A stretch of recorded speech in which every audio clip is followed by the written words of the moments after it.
Hello guys, तो कैसे हैं आप लोग। इन दिस वीडियो आज हम बात करने वाले हैं बोरुटो मांगा के बारे में। और एक बार तुम ये सोचो कि लास्ट चैप्टर के अंदर बोरुटो को पकड़ा गया, उसके बाद भी इन लोगों से वो छूट गया। इन सब से तुम अंदाजा लगा सकते हो कि इस वक्त बोरुटो का लेवल क्या है एंड बोरुटो किस जगह स्टेट करता है। मैंने माना उसकी हेल्प मित्सुकी ने करी थी, लेकिन फिर भी इतनी ज्यादा सिक्योरिटी कोई नहीं रख सकता है सिर्फ और सिर्फ एक बंदे के लिए। ये इस चैप्टर ने हमें बताया है कि पूरे कोनोहा को बोरुटो को पकड़ने का मौका तभी मिला जब वो कोनोहा के अंदर आया और वो जख्मी हुआ तब, वरना किसी के अंदर दम नहीं जो बोरुटो को पकड़ ले। शायद अब डायमंड में भी नहीं है क्योंकि वो उससे फाइट करेगा ही नहीं। लेकिन फिर भी जहाँ तक मुझे लगता है चैप्टर 80 के अंदर जो बोरुटो ने डायमंड से वादा किया था, उस वादे को पूरा करने के लिए हो सकता है डायमंड एंड बोरुटो की फाइट भी हमें देखने को मिले। बट ये सारी बातें अभी फ्यूचर की बातें हैं जो अभी करना बेमतलब वाली बातें हो जाती है। मैं कुछ और बोलूंगा, वहाँ कुछ और मिलेगा, क्या फायदा। बाकी बोरुटो को पकड़ने के बाद जो इबिकी ने जो हालत की है उसकी, अगर इस टाइम हिनाटा होती ना, किसी का नाम ही नहीं रहता था, वो अलग ही लेवल का बंदा था।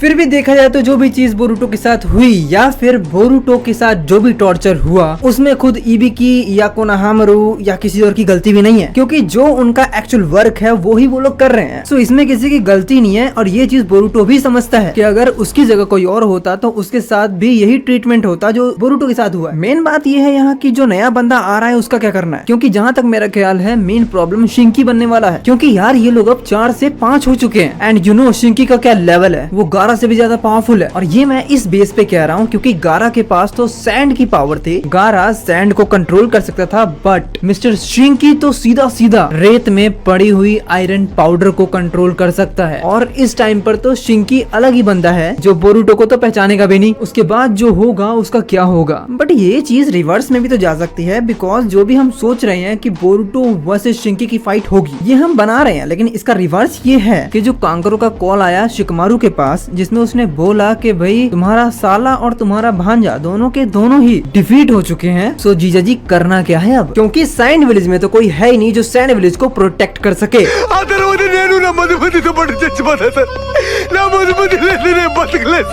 बाकी जो भी वो एक्सप्लेन करेगा उस चीज को मैं हटा देता हूँ। तो एक तरफ देखे तो गारा बहुत ज्यादा पावरफुल बंदा था जो ये तुच्चे मुच्चे लोगों से हार नहीं सकता। वो जस्ट लाइक के क्लॉक रिम्स, इनसे गारा हार जाएगा। गारा को वो लोग छू भी नहीं सकते हैं यार। ये बात मुझे हजम ही नहीं हो रही है, क्योंकि गारा अगर अपना सैंड शील्ड बना देगा तो वो उन्हें छू भी नहीं सकते हैं। सो जहाँ तक मेरी प्रेडिक्शन जा रही है कि गारा से अगर कोड लड़ा होगा तो हो सकता है वो हार गया होगा, क्योंकि कोड का लेवल एक्चुअल में जीगन जितना था बट गारा का नहीं था। फिर भी ये दोनों मिलकर भी उसे डिफीट नहीं कर पाए। ये राज भी उसी के साथ चला गया सर।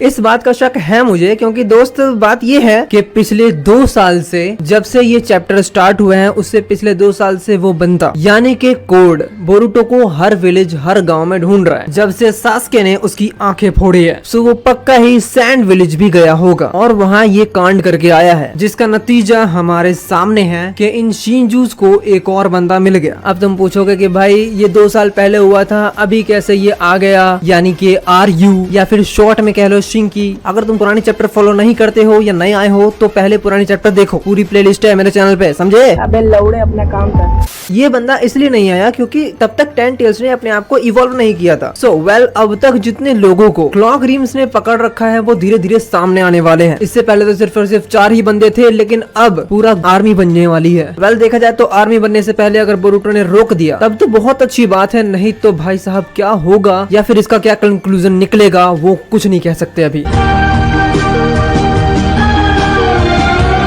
देखो बोरुटो वर्सेस शिंकी होना तो पक्का है, लेकिन मजा तो तब आएगा जब शिंकी वर्सेस मित्सुकी होगा। और दिस टाइम अब बहुत ज्यादा जरूरत है कुछ गॉडली पावर्स की, यानी डायमंड एंड ईडा। प्लीज भाई हाथ जोड़ के विनती है इस बार मैदान में उतर जाना, बिकॉज यहाँ बोरुटो अकेला पड़ जाएगा। किस किस को बचाएगा भाई, किस किस को बचाएगा। खुद की जान खतरे में है, कोनोहा विलेज खतरे में आ जाता है। बाकी मिस्टर चूतिये से तो कुछ होता नहीं है। क्या गुंडा बनेगा रे तू। हाँ वो अलग बात है कि इसका भी कैरेक्टर डेवलपमेंट होने वाला है, लेकिन वो कब होगा ये देखने वाली बात। क्योंकि कुछ महीने पहले किशिमोटो ने खुद कंफर्म किया था कि बोरुटो की लेगेसी सास्के से जुड़ी है एंड कावाकी की लेगेसी नारुतो से जुड़ी पड़ी है, जिस वजह से बोरुटो इतना ज्यादा स्ट्रॉन्ग दिखाया गया है स्टार्टिंग में एंड कावाकी को वीक दिखाया गया है। सो दैट्स व्हाई अब बारी कावाकी के शो अप करने की है और शायद अब कावाकी का सीधा नया फॉर्म ही खुलने वाला है। और वो क्या होगा ये तो किसी को नहीं पता किशिमोटो इकिमोतो को छोड़ के, क्योंकि वही लोग कुछ नया डिसाइड करेंगे और वही हमारे सामने सामने आएगा। और अगर कावाकी का कैरेक्टर डेवलपमेंट हो जाता है तो मैं 1% के लिए मान लूंगा कि हो सकता है बोरुटो के ऊपर जो खतरा है उससे हो सकता है कावाकी बोरुटो को बचाए। कहना क्या चाहते हो? जो भी हमारे डॉक्टर काशिन कोजी ने बताया है बोरुटो को, जो भविष्यवाणी की है कि बोरुटो को मारने वाला जुरा होगा, इवन वो ही होगा जो पूरे वर्ल्ड पे राज करेगा। बट हो सकता है कावाकी के न्यू पावर्स के खुलने से बोरुटो की जान बच जाए और जो ये टाइमलाइन चलने वाली है उसमें एक नया मोड़ आ जाए। कुछ ऐसी लगन इस लम्हे में है। ये पहले भी हो चुका है और इसमें कोई बड़ी बात नहीं है और ये चीज बताया है खुद ही काशिन कोजी ने। सो यहाँ कावाकी का न्यू पावर खुलना ही डिपेंड करता है। किसी भी तरह से कावाकी का कैरेक्टर डेवलपमेंट जल्दी जल्दी हो और वो इस बार कम से कम बोरुटो को तो बचाए। लेकिन एक नेगेटिव पॉइंट भी है कि अगर उसका कैरेक्टर डेवलपमेंट होता है और वो अगर बोरुटो से ज्यादा पावरफुल हो गया तो फिर वो बोरुटो को ही नहीं छोड़ेगा because of Momoshiki. In chapter 14 कावाकी यही स्टेट करता है कि वो डेंजरस है, वो कभी भी एक रैम्पेज बन सकता है और उसे मारना ही एक लास्ट ऑप्शन बचा हुआ है, अभी या कभी और। सो वो कभी और यही ना हो। बट ये सही होगा ये गलत होगा वो तो होने के बाद ही पता लगेगा। ये लेगेसी तुम स्टार्टिंग से देख रहे हो इसके अंदर कि जब राइटर को कावाकी को हीरो दिखाना होता है तो वो बोरुटो को विलन बना देते हैं और जब बोरुटो को हीरो दिखाना होता है तो कावाकी को विलन। इससे पहले बोरुटो नारुतो नेक्स्ट जनरेशन के अंदर जब से कावाकी आया है तब से उसे हीरो दिखाया गया और बोरुटो को विलन बिकॉज ऑफ मोमोशिकी, क्योंकि मोमोशिकी बोरुटो के ऊपर पोजेस कर लेता है और उसके बाद वो नारुतो को ही मार डालता। इस तरह से इन लोगों ने स्ट्रेटजी खेली थी। अभी भी स्ट्रेटजी वही है। अभी बोरुटो हीरो है तो कावाकी को विलन के तौर पे दिखाया जा रहा है। लेकिन जैसे ही कावाकी का